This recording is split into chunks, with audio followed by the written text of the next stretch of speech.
When I first started teaching pronunciation, I noticed a strange thing happening. Maybe you noticed this too. So I was watching a lot of teachers when they were teaching online in YouTube videos. Like they would teach you a sound. Like for instance, they would teach you like the ooh sound, like in tooth or moon or soon. And what they would tell you to do is they would tell you to like round your lips, like ooh ooh ooh.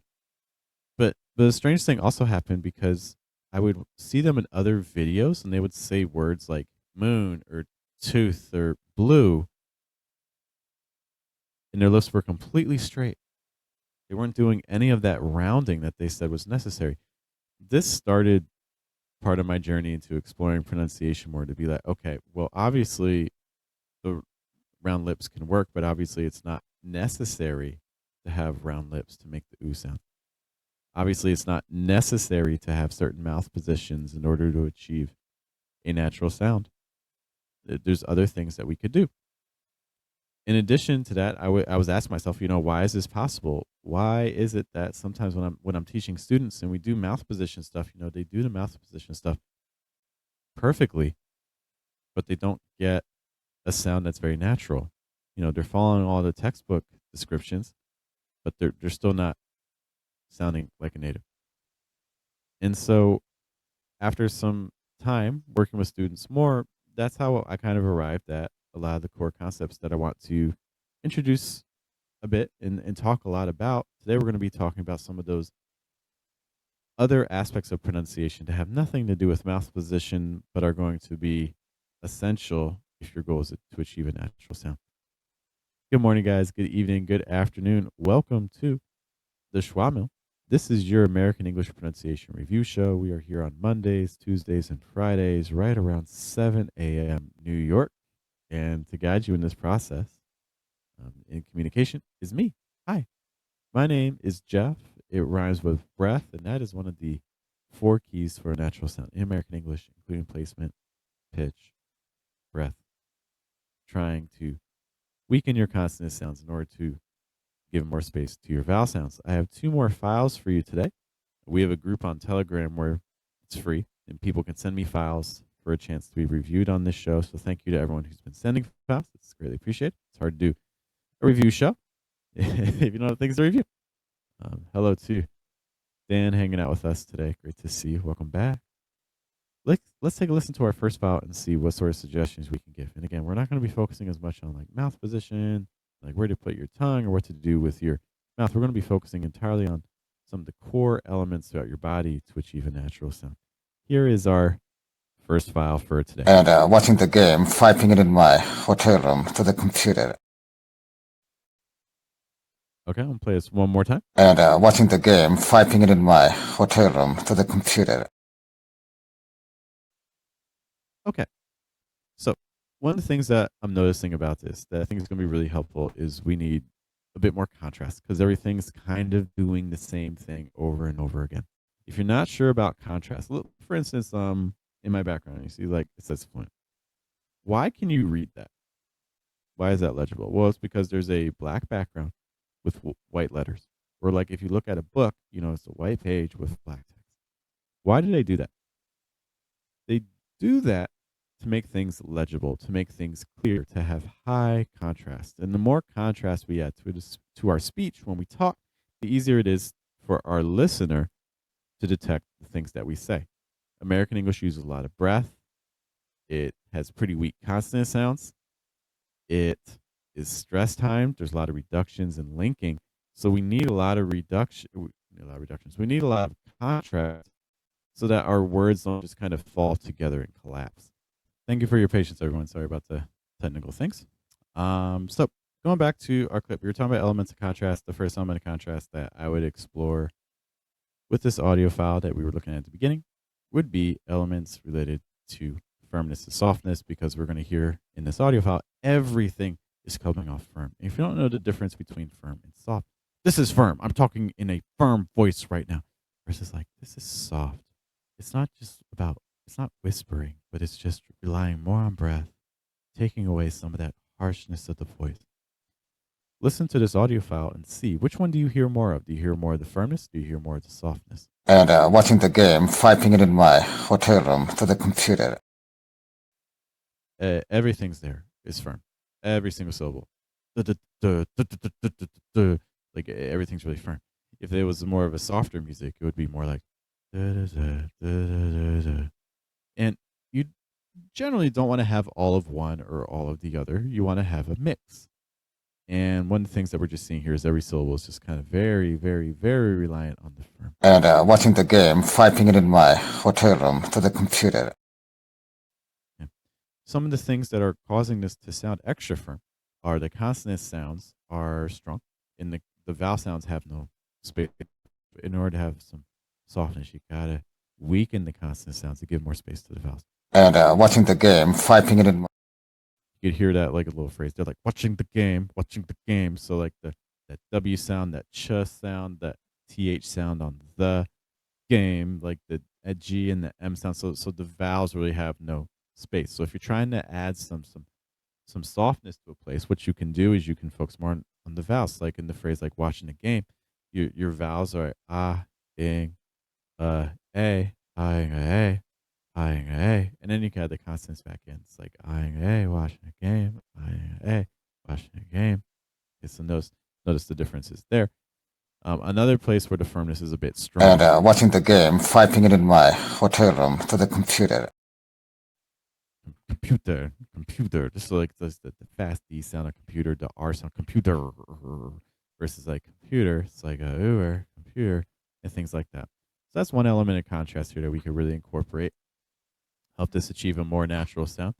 Um, in addition to that, pitch. I mean, pitch is a fundamental concept in American English for creating separation to avoid sounding flat, add some nuance to your voice. One of the things you're going to notice is that we're kind of repeating the same pitch cycles over and over again in this audio file. And watching the game, typing it in my hotel room to the computer.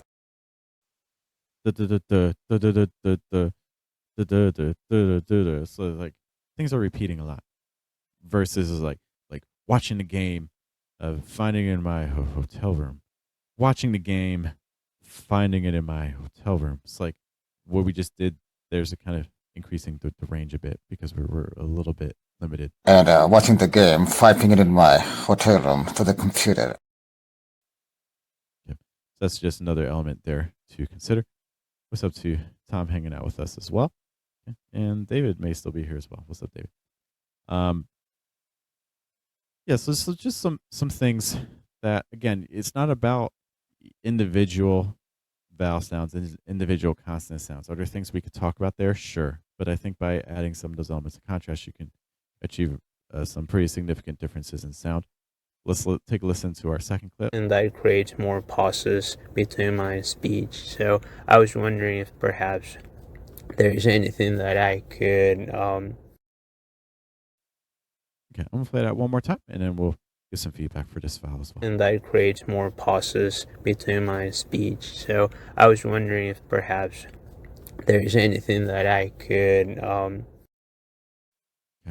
When we think again about our elements of contrast, I think a big element that we could take a look at, first of all, again, here would be pitch. You can notice that we are using the same pitches over and over again. And that creates more pauses between my speech. So I was wondering if perhaps there's anything that I could. You can see that we're just kind of repeating that. You know, we need to start paying attention to the music of the things we say. And if we find that we're kind of repeating the same notes over and over again, that's an opportunity for change. Okay. Because what I'm seeing here is we're just kind of cycling through the same melody over and over. And that creates more pauses between my speech. So I was wondering if perhaps.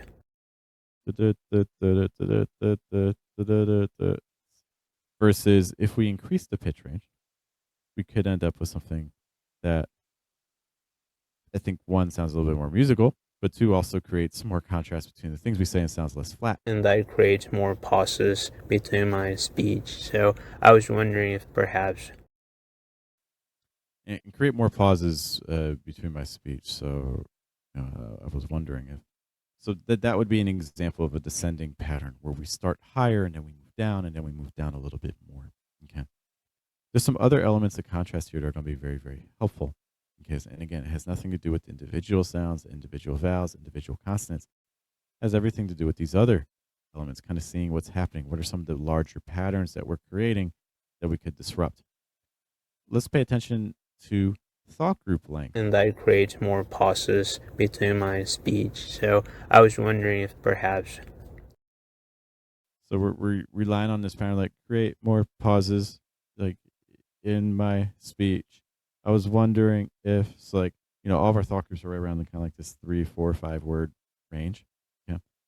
And we're also seeing that the stress pattern in each of these thought groups is also very similar. Create more something in my speech. I was wondering if so with these short thought groups where the stresses are all falling in the same spot. English in general is going to try to avoid that, okay, because it's too repetitive. It sounds very flat. So in addition to those pitch movements, what you can do is change where your stresses are going to fall inside of your thought group. And that creates more pauses between my speech. So I was wondering. So like, and I create more pauses in my speech. So I was wondering if.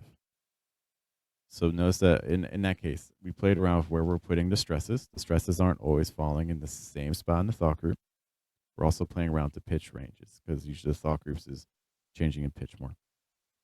This is something that we want to do in our own speech. In addition to that, the thought group length itself, what if instead of having a lot of these kind of shorter thought groups, maybe one of them was longer and another one was shorter? And that creates more pauses between my speech. So I was wondering if perhaps. I create more pauses in my speech. So I was wondering if. So notice that we had that real long one. I create more pauses in my speech.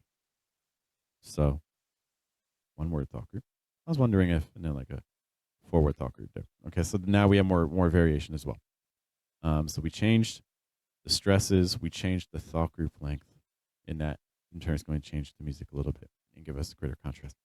So this is the overarching theme. We need to incorporate these elements. Now, if you're finding these things difficult, I do just want to give a quick shout out to our channel members, because our channel members get access to see all of our group coaching sessions, and we have a lot of them. And we have to abbreviate the schedule a little bit today because there's a snow day here, so there's no school, so we have to do some childcare stuff. But we're teaching from 9 to 9:30, typically 10 to 10:40, 11 to 11:30, and then in the evening 9 to 9:30 p.m. All those times in New York. And channel members get to watch every single one of those classes, and they also get to watch all of our previous classes too. So if you're hearing all these concepts, you're like, okay, we're talking about all these elements of contrast, and you're seeing these examples, but you want to see how students actually put it into practice themselves in their own speech, and you want to see how students grow, and you want to grow yourself. Well, I encourage you, hey, become a channel member, watch all those classes at a much discounted price. You can even interact with us live in the chat and talk with us and things like that. Or if you want more information on the programs themselves, you can go to fluentamerican.com. Thank you to everyone who's been sending us files. Again, it's hard to do a review show if you have nothing to review, so I appreciate you guys doing that. Thanks also to everyone on Telegram group who's been willing to share files, and thanks for you guys for watching. Look, it's there's a lot of pronunciation resources out there. I'm very, very much aware of that fact. So the fact that you spent some time here, especially with our little technical things that happened earlier, is greatly appreciated. Once again, my name is Jeff. I will see you guys later. I hope you guys have a good day, have a good night, and have a good afternoon. You all take care.